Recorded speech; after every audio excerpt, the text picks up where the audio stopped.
It was late at night. Most people were asleep when Adil walked into the towering Riverside apartment complex. It was his first night working as the building's new security guard. The place was old but huge, 20 floors, one elevator, and long, silent hallways. The previous guard had suddenly quit. No goodbyes, no explanation.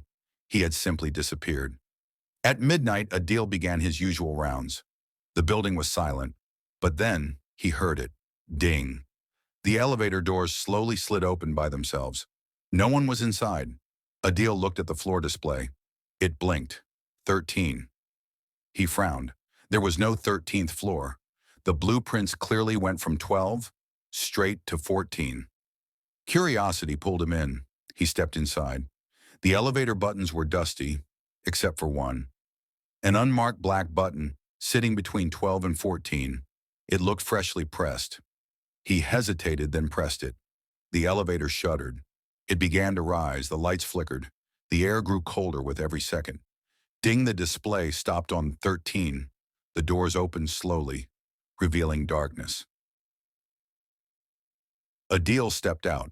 The hallway stretched endlessly, lit by a single flickering bulb at the far end. The walls were cracked and peeling. The floor was wet, and the air carried a strong metallic smell. Then he heard it. Whispers, faint, scattered, like children hiding in the shadows. "Hello?" he called out. No answer. But the light at the end of the hallway flickered, then went out completely.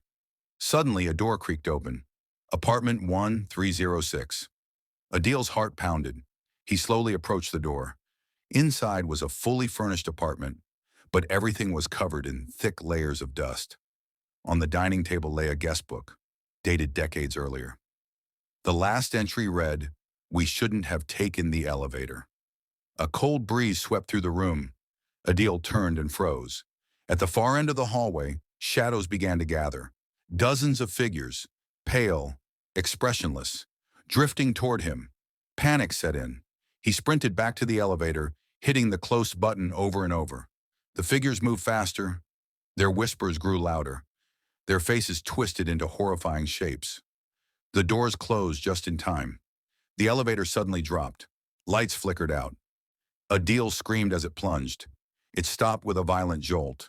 The display now read, "B basement." The doors opened to total darkness. Adil's flashlight cut through the shadows, and there, on a chair, was an old security guard's uniform, neatly folded. Next to it, a name tag, with his own name on it. The elevator doors slowly closed by themselves. The next morning, the building manager arrived. The elevator stood on the ground floor.